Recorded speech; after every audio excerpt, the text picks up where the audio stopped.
Pradėkim. Įžango žodį tarti maloniai sutiko tarybos pirmininkas Gintaras Valinčius. Prašom, pirmininkė. Ačiū gerbiama Vaiva.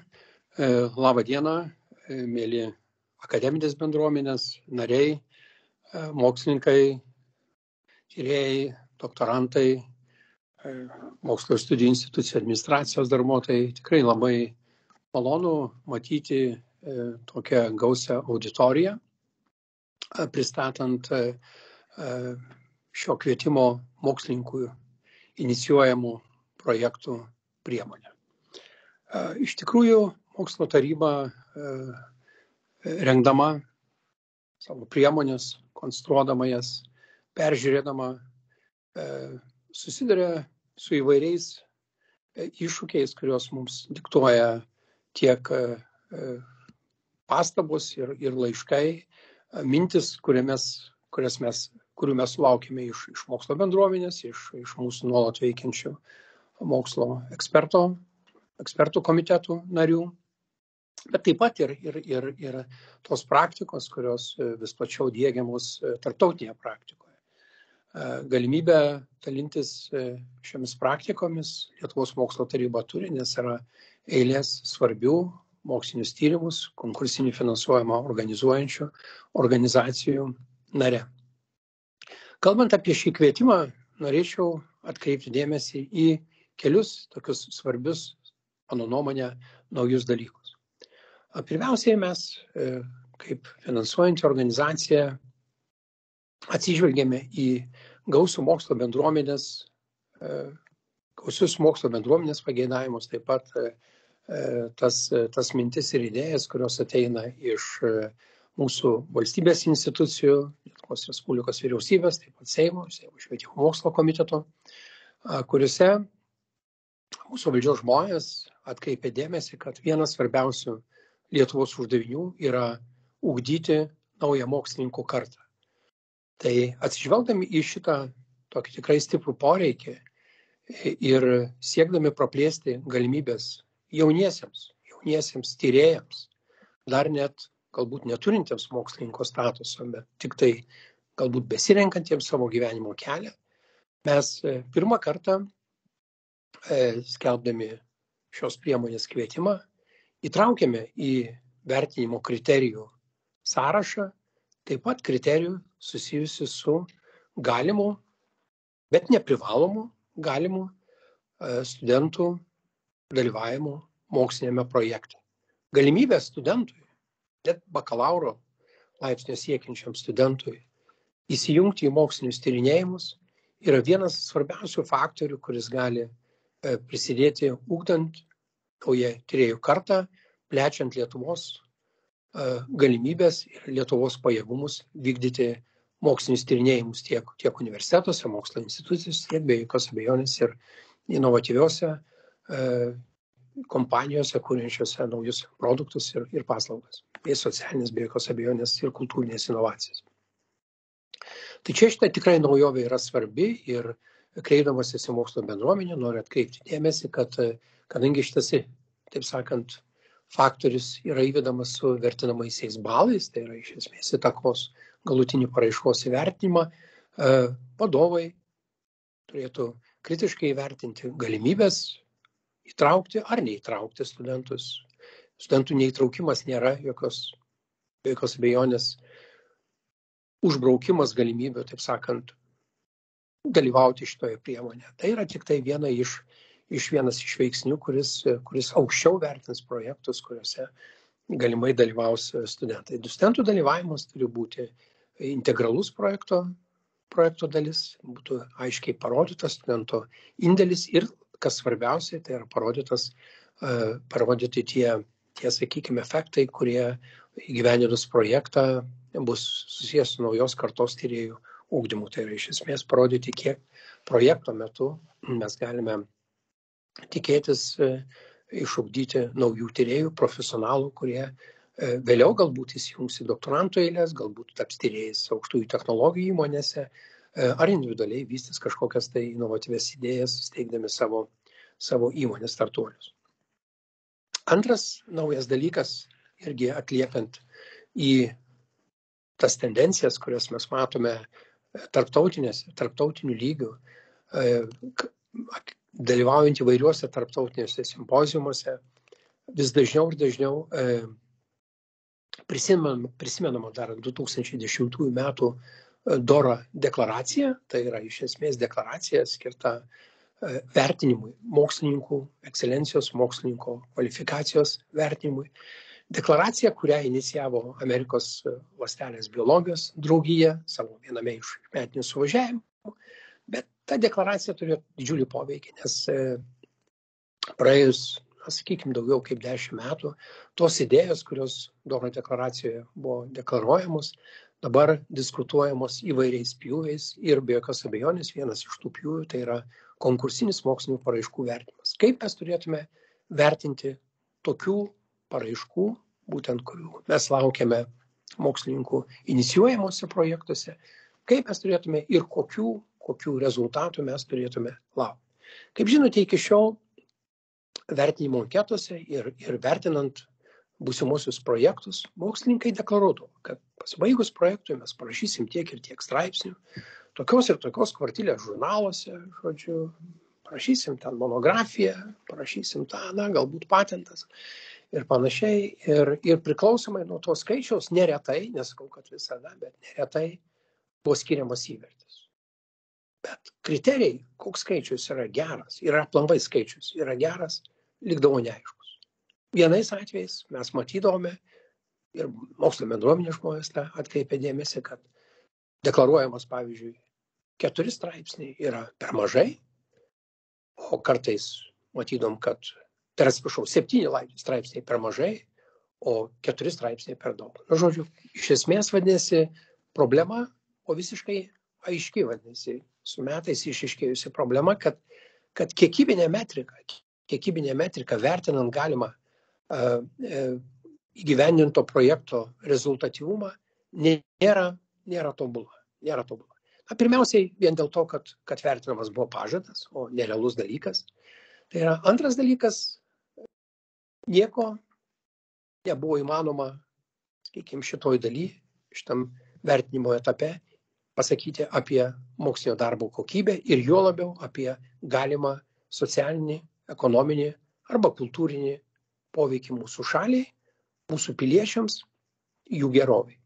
Nes priminsiu, kad lėšos, kurios yra skiriamos mokslininkų inicijuojamiams projektams, yra sumokami visų mokesčių mokėtojų. Kiekvieno žmogaus, kuris gatvėje vaikšto ir galbūt neturi dar net ir aiškaus supratimo, kas tas yra mokslas, iš jų paimami mokesčiai ir jie ateina į mokslo studijų sistemą, tame tarpe ir būtent mokslininkų iniciatyvai inicijuojami projektai finansuojami mokesčių mokėtojais. Todėl, atsižvelgdami į tai, mes šiais metais įvedame naujus vertinimo kriterijus apie tai, kurie turėtų atsižvelgti į planuojamo darbo, tai yra planuojamo projekto galimą poveikį. Poveikis, aišku, apibrėžiamas labai plačiai, kaip ir pats mokslas yra labai platus.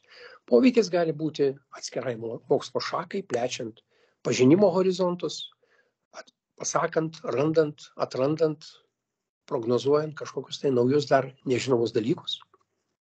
Poveikis gali būti kuriant kažkokius tai taikomuosius produktus, kurie gali būti reikalingi tiek kasdieniam gyvenime, galbūt produktus, kurie gali būti reikalingi patiems moksliniams tyrinėjimams, produktus, kurie gali būti ir procedūros ar paslaugos, kurios gali būti aktualios sveikatos priežiūrai, socialinės sistemos raidai ir galų gale mūsų šalies kultūros raidai.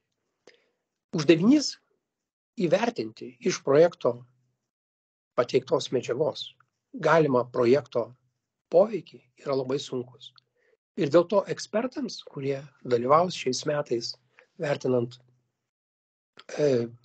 pateiktas paraiškas, bus keliami labai aukšti reikalavimai. Aš pats asmeniškai kreipsiuosi į ekspertų komisijų pirmininkus, primiktinai prašydamas, kad jie labai rimtai pažiūrėtų į šitą projektinių paraiškų vertinimo dalį.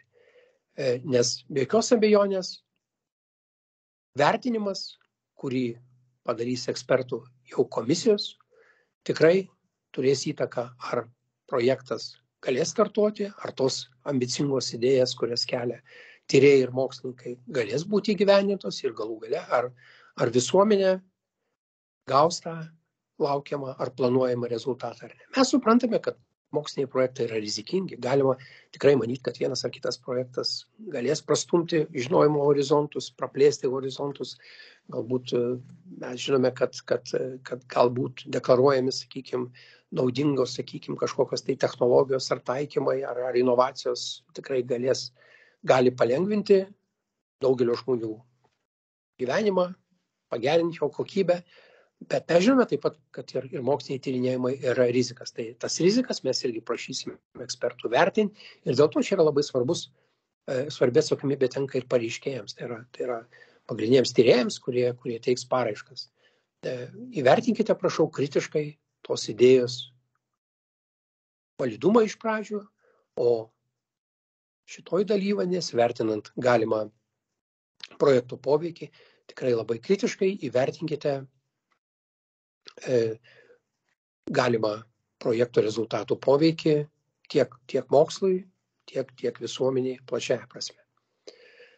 Pabaigai noriu pasakyti, kad startuodami su šituo kvietimu mes aš savo sprendimu, vienasmeniu sprendimu priėmiau sprendimą leisti šį kvietimą, tai yra pasinaudojant naują informacinę sistemą. Šitą naują informacinę sistemą aš radau pradėjęs jau nupirktą, LMT pradėjęs šiais metais vykdyti Lietuvos mokslo tarybos pirmininko pareigas. Šita sistema, be jokios abejonės, yra nauja ir kaip ir visi nauji, sudėtingi dalykai, jie be jokios abejonės turi įvairių trūkumų, įvairių nesklandumų, su kuriais be jokios abejonės mes suprantame, jog tyrėjai susidurs teikdami paraiškas. Pirma, noriu garantuoti tiek mokslininkus, tiek aukštųjų mokyklų ir mokslo institutų atstovus, kad visi trukdžiai, visi delsimai, kurie atsirastų dėl šitos sistemos netinkamo veikimo, funkcionavimo, tikrai bus laiku į juos reaguojama, pastebėti trukdžiai, bus juos laiku reaguojama ir jeigu sudarys kažkokios tai, sakykime, trukdžiai, kurie neleis laiku parengti paraiškų, mes kaip organizacija be jokios abejonės pratęsime paraiškų pateikimo terminą, atsižvelgdami, aišku, į tų trikdžių mastą ir tai, kiek sakykime, galimai dienų sistema negalėjo būti prieinama ar netinkamai buvo prieinama pareiškėjams. Dabar, aišku, gali būti klausimas kilti, kodėl visgi mes kodėl aš priėmiau tą sprendimą paleisti kvietimą naudojant naują sistemą. Nauja sistema buvo paleista pirmiausiai dėl saugumo, duomenų saugumo. Nuolat vystantis informaciniam komunikacijam technologijom, mes aiškiai matėme, kad iki šiol visai neblogai veikusi, visai neblogai dirbusi ir atlikusi savo funkciją Lietuvos mokslo tarybos senoji paraiškų pateikimo sistema netitinka jokių pagrindinių saugumo duomenų, pirmiausiai saugumo reikalavimų. Tai tiek asmens duomenys, tiek tos idėjos, kurios yra išguldytos raštu, galimai galėjo pažeidus saugumo, labai menkus saugumo ribojimus esančius senoji sistemoje, galimai galėjo tapti, tiek, sakykime, huliganiškų išpuolių objektas, tiek galbūt planuojamų veiksmų, neteisėtų veiksmų objektas ir ta informacija galėjo būti pasisavinta.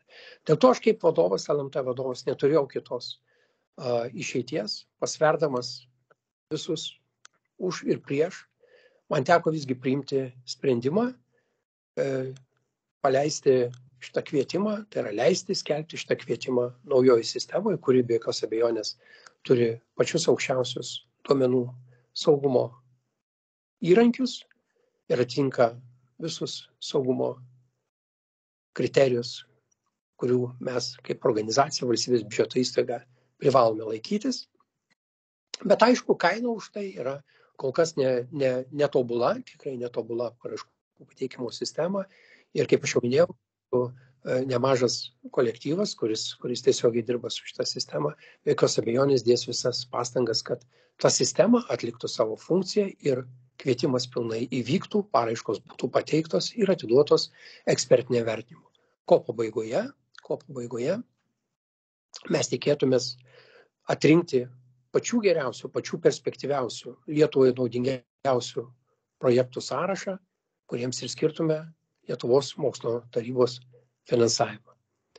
Todėl prašyčiau visų, kurie be jokios abejonės sugaiš daug valandų brangaus laiko, teikdami paraiškas, atsižvelgti į šitos būtent aspektus ir iš mūsų pusės mes tikrai esam pasirengę, bet labai prašytume ir mokslo bendruomenės atstovus, mokslo institucijų atstovus nusteikti bendradarbiavimui, nes tik bendradarbiaudami kartu mes galėsime įvykdyti šitą tikrai didelį procesą, paraiškų atrankimo procesą geriausiu būdu.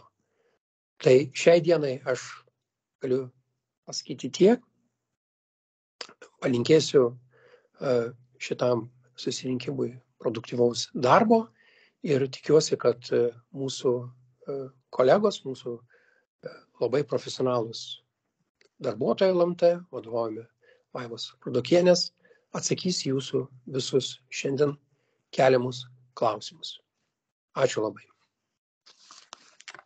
Dėkoju pirmininkė už svarbiausius kvietimo akcentus ir tarybos poziciją ir galbūt išsklaidytas tas didžiausias baimės dėl mūsų sistemos, kas bus toliau, jeigu